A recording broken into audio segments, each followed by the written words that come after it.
جو لوگ مولویوں پہ اعتراض کرتے ہیں، مدارس پہ اعتراض کرتے ہیں، وہ ذرا تاریخ اٹھا کر دیکھیں.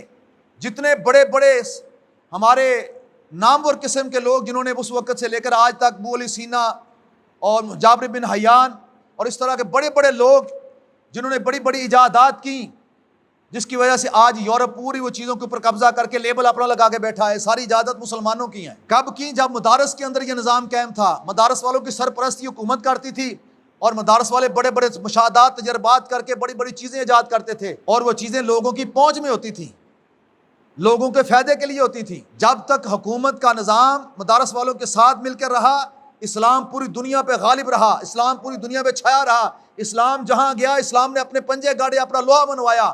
اور جب سے غیر ملکیوں کی سازش کی وجہ سے مولویوں کو مدرسوں تک، مسجدوں تک محدود کر دیا گیا اور سیاست کو اٹھا کر جمہوریت کا نام دے کر وہاں پر جا کر جناب ایوانوں میں منتقل کر دیا گیا، یونیورسٹی اور کالجوں کے اندر انگریزی تعلیم آ گئی.